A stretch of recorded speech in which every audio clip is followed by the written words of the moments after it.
Sejam bem-vindos à nossa segunda videoaula, que tem como tema a ética e os princípios que regem a administração pública.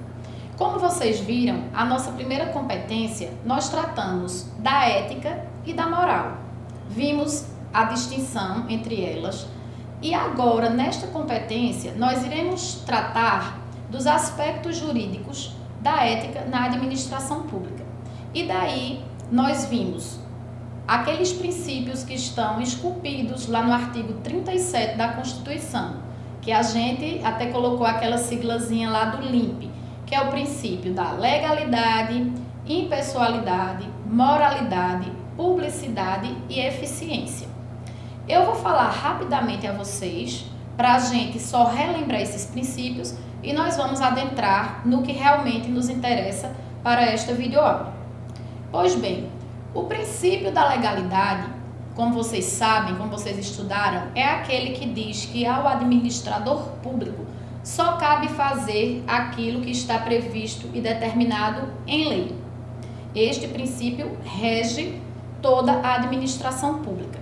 Por mais que digamos que o administrador tem a discricionariedade, que é exatamente aquela circunstância em que ele pode agir de acordo com motivos, pela conveniência e oportunidade, em determinadas situações, mesmo havendo essa discricionariedade, ele não vai poder fugir da lei, ao bel prazer fazer como ele bem entender. Este é o da legalidade, só relembrando. O da impessoalidade é aquele em que ao administrador não cabe agir com parcialidade, com privilégios, com favoritismos. Ele tem que realizar a sua função visando ao bem comum, ao bem da coletividade. Alguns autores até dizem que este princípio tem muito a ver com o princípio da finalidade. Haja vista que o interesse dele é o coletivo. Então tem que evitar essa questão de perseguição, de favorecer um em detrimento do outro. Daí vimos o princípio da moralidade, que tem tudo a ver com o nosso curso de ética e cidadania. Por quê? Porque o princípio da moralidade é aquele em que o administrador deve agir com honestidade, com boa fé, probidade, decoro. Depois vimos o princípio da publicidade, onde nós vimos que todos os atos da administração devem ser publicados. Daí termos os diários oficiais dos estados, o Diário da União, que ali vão estar todas as coisas relacionadas ao servidor público. E nós temos também a Lei de Acesso à Informação, nós temos hoje os portais de transparência. Tudo isso é em virtude do princípio da publicidade. Temos também o próprio particular, ele tem o direito de chegar a um órgão público e solicitar algo que diz respeite à sua pessoa. Daí nós temos o habeas data, nós temos mandado de segurança, nós temos diversos remédios jurídicos, como a gente chama, para que esta pessoa tenha aquele direito que a ela assiste. E por fim, nós vimos lá no nosso caderno o princípio da eficiência. Esse princípio, ele foi introduzido na Constituição através da Emenda Constitucional 19 de 98. E este princípio, ele veio depois que houve uma reforma administrativa que passou a administração a ter um caráter gerencial, ou seja, uma administração voltada para resultados, acabando-se com aquela ideia de administração burocratizada, engessada, e é este o princípio da eficiência, o fazer mais com menos. E este princípio hoje, notadamente, é extremamente importante nas relações do servidor público com a administração. Por quê? Porque é através desse princípio que o administrador público deve pautar o seu comportamento, as suas ações, realizar o seu trabalho com presteza. Portanto, gente, vamos agora falar um pouquinho dos princípios infraconstitucionais, ou seja, esses 5 princípios que eu falei, eles estão na Constituição, eles estão lá, eles estão explícitos. Mas eu vou falar de alguns aqui, não posso me estender porque a vida não tem condições de eu falar sobre todos, mas eu vou falar somente de alguns que são infraconstitucionais, não estão na Constituição, mas são tão importantes quanto. E aí nós temos o princípio da supremacia do interesse público sobre o particular. Esse princípio é muito importante, porque é evidente que entre uma situação onde figura de um lado a administração e do outro o administrado, o particular, a administração sempre vai ter um caráter de supremacia. Costumo dizer o seguinte, que a relação da administração com o particular é uma relação verticalizada. Por quê? Porque ela vai estar em cima e o particular embaixo. Deixa eu dar um exemplo a vocês. Numa questão de desapropriação, o Estado tem a necessidade de desapropriar um determinado local para a construção de uma BR, de uma rodovia. E aí, o que é que o Estado faz? Ele utiliza-se de critérios, o critério da necessidade, da utilidade, ele mostra que aquilo ali é necessário e desapropria aquelas pessoas. Isso em face de quê? Em face do princípio da supremacia do interesse público sobre o particular. O Estado fará isso ao bel prazer, chego lá, ter o pessoal dentro das suas casas e tchau? Não, o Estado faz isso diante deste princípio, porém ele tem que indenizar essas pessoas.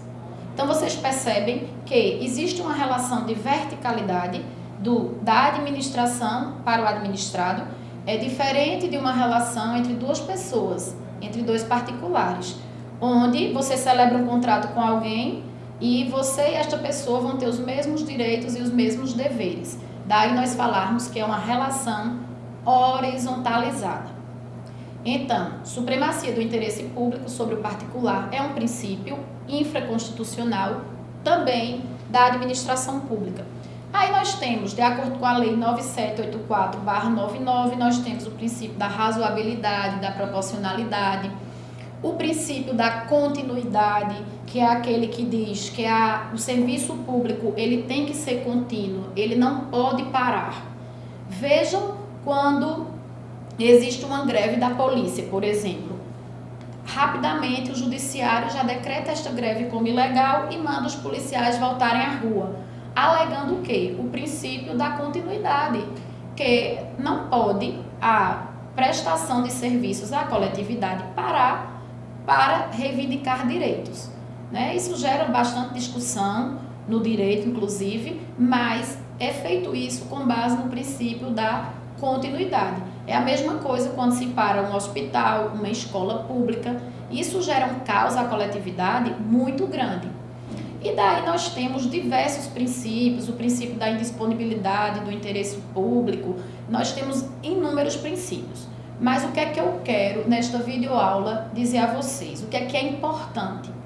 O que importa para a gente que está vendo um curso de ética e cidadania é que vocês percebam que precisamos, como servidores públicos, fazer o melhor, tratar nosso público. Se a gente trabalha diretamente com o público, né, não necessariamente todos vocês trabalham, mas aqueles que trabalham, tem que ver que nós temos que tratar essas pessoas com cortesia. Por quê? Porque nós estamos exercendo uma função pública.